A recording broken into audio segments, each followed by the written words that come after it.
From Washington, D.C., this is the Muslim News on Muslim Network TV. Assalamu alaikum, I'm Hena Zuberi. Our top story tonight. Palestinians crowded into their last refuge, fearing an imminent assault by Israel on the southern city of Rafah. Around 1.5 million Palestinians are seeking shelter in the region. United Nations humanitarian chief Martin Griffiths is warning of a potential slaughter. The Palestinian Health Ministry in Gaza notes that in the past 24 hours, the Israeli army has committed 11 massacres, killing 103 people and injuring 145 others. Deadly sniper attacks have prompted dozens to flee Nasser Hospital following Israeli evacuation orders.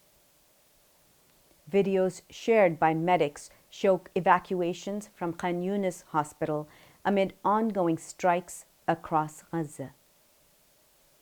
The Israeli army reports 15 soldiers wounded, with preparations for thousands more casualties.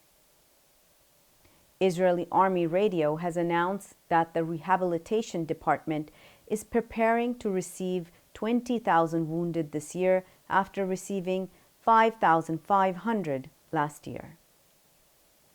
Meanwhile, Israel has launched a wave of attacks on southern Lebanon in response to rocket strikes that have killed 4 people, including a woman and her children. Since October the 7th, Palestinian death toll from Israel's war on Gaza has climbed to 28,576 people.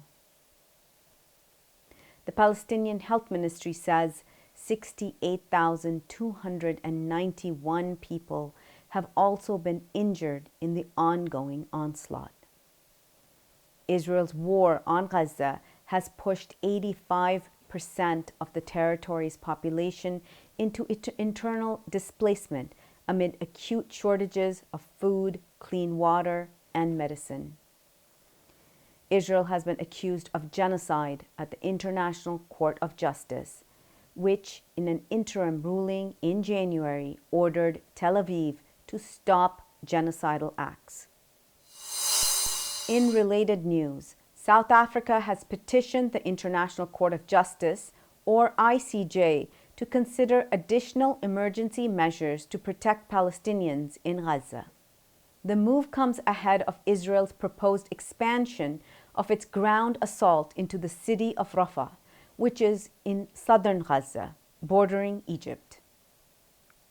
The ICJ previously ordered Israel to prevent genocide against Palestinians, acknowledging their right to protection.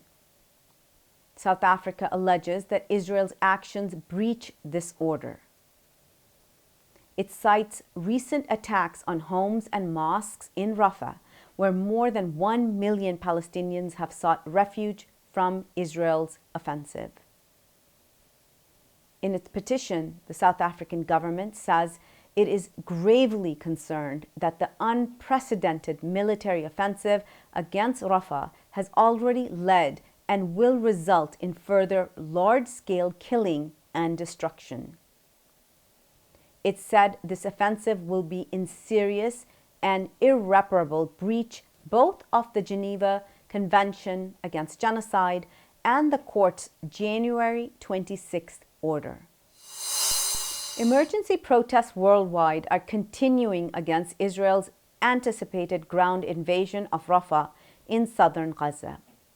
Israel is already engaged in heavy bombardment of the densely populated city along the Egyptian border, which is currently housing 1.5 million displaced Palestinians. Demonstrations from Washington, D.C. to Tel Aviv emphasize the urgency to halt the looming assault. In Tel Aviv, left-wing Israelis gathered outside the Defense Ministry, denouncing the airstrikes on Gaza. The protest followed similar rallies in global cities, including Washington and London. People recently gathered outside the White House to protest Israel's assault on Rafah. Demonstrators, including NGOs and university students, carried Palestinian flags and chanted against President Joe Biden. The impending invasion adds to the toll of a broader conflict in Gaza. It's also prompted diplomatic efforts in Cairo for a ceasefire and hostage release negotiations. Israel stands accused of genocide at the International Court of Justice. In its January rulings, the court ordered provisional measures for the Israeli government to desist from genocidal acts and to take measures to guarantee humanitarian aid to civilians in Gaza. Nearly 500 people are expressing solidarity with students at Stanford University who've been participating in a sit-in for 116 days protesting Israeli aggression. A female demonstrator said students plan to continue their sit-in protest until the university meets their demand for Stanford to condemn Israel's siege on Gaza. She added that the student community is determined to continue the protest despite the university's multiple attempts to stop it. In a scathing rebuke of Israeli leaders, Democratic Senator Chris Van Hollen has accused them of war crimes for withholding aid to Gaza and killing children. On the Senate floor, Van Hollen said children in Gaza are beyond starving and actually dying of starvation. Despite his condemnation, Van Hollen ultimately voted in favor of a $14 billion aid package for Israel, citing provisions for Ukraine and humanitarian aid elsewhere. The death of 6-year-old Hind Rajab, who was killed in an Israeli attack while awaiting rescue, has stirred many in the United States. On January 29th, Hind, along with her aunt, uncle, and cousins, were trying to find a safe place. They came under Israeli fire. Her older cousin, Leanne, called the Red Crescent, pleading to be rescued. The call was cut off as Leanne was killed along with the rest of her family by Israeli gunfire. Only Hind remained alive, but wounded. She called the Red Crescent back, begging to be rescued. 2 medics were sent in an ambulance but were soon unable to communicate with her. When Israeli forces finally withdrew from the area on February 10th, Hind's surviving family found the decomposing bodies of their relatives, including Hind's. Just yards away were the charred ruins of the ambulance and the medics who had tried to rescue her. The Red Crescent accuses Israel of, quote, deliberately targeting the ambulance sent to rescue her. The State Department has called for an urgent investigation into the child's death. However, experts say past demands for investigations into similar incidents have yielded no results. UC Santa Cruz is gearing up to tackle Islamophobia, anti-Semitism, and hate speech with a $500,000 grant from the University of California. UC Santa Cruz is a public land-grant research university, which is one of the 10 campuses in the University of California system. The initiative aims to train students, faculty, and staff in addressing rising acts of hate and bigotry on campus. The funds are part of a $7 million pledge by UC President Michael Drake. They will support efforts to eliminate discrimination and promote academic freedom. The initiative responds to incidents that took place after Israel's war on Palestine began last October, as well as past incidents of hate and bigotry on campus. In March 2022, Stanford reported anti-Black, anti-Semitic, and white supremacist graffiti on trash containers and retaining walls. In April 2023, the university reported a group of students hosted an Adolf Hitler birthday party on campus, and students reported finding anti-Semitic materials on their cars. Bringing more news stories after the break. Stay tuned and we will be right back.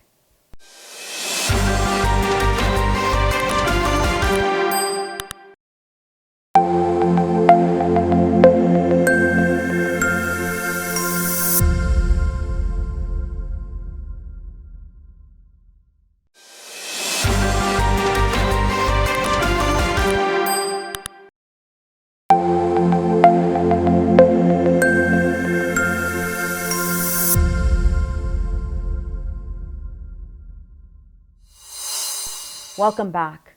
A 15-year-old Palestinian boy has been named Newton of Gaza by fellow Palestinians.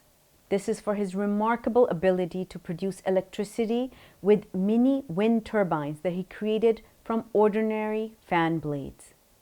Hussam al-Attar has fled from the north of Gaza and is now lighting up his family's tent in the southern city of Rafah. Al-Attar said that they had been living in darkness for 20 days. He says he brought fans and installed them as wind turbines to generate electricity. The coordinator of the European Union's Commission on Combating Anti-Muslim Hatred said Israel's war on Palestine has worsened anti-Semitism and anti-Muslim hatred in Europe.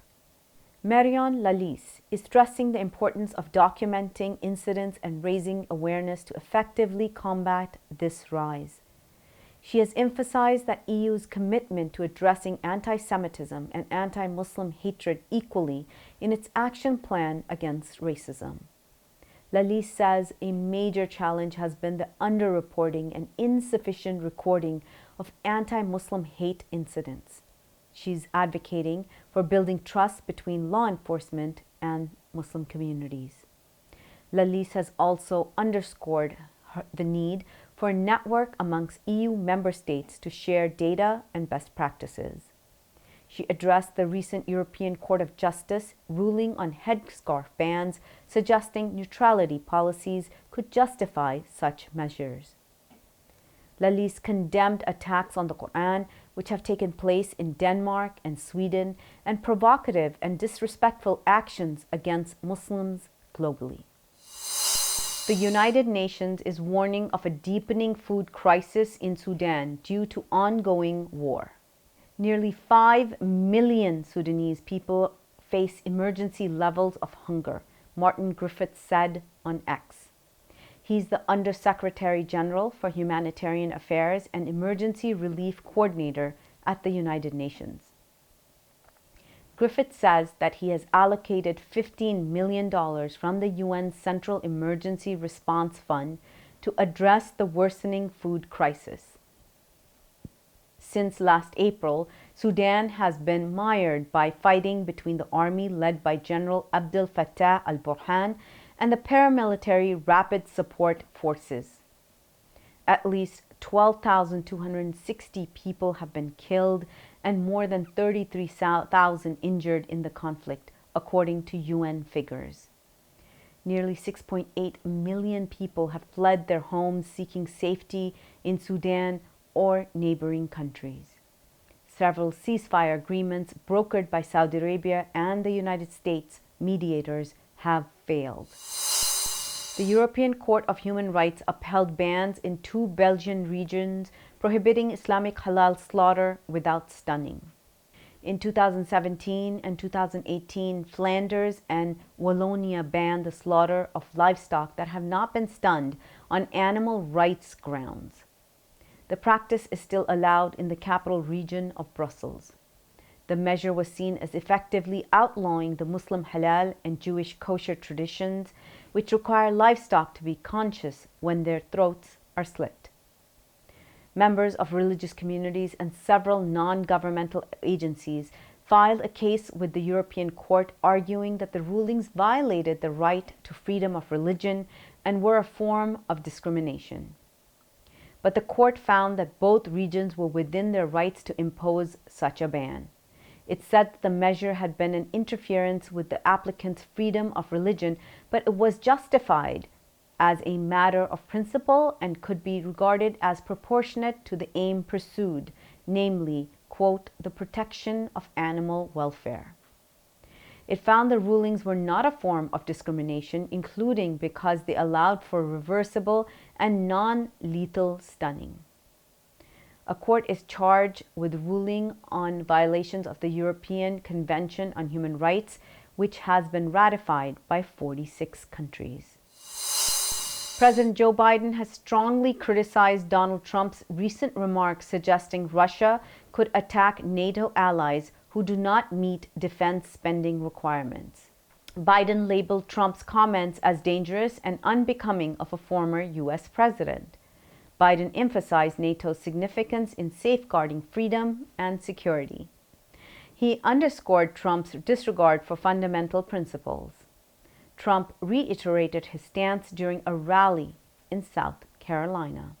His comment drew widespread condemnation, including from the NATO Secretary General Hans Stoltenberg, who stressed its detrimental impact on global security.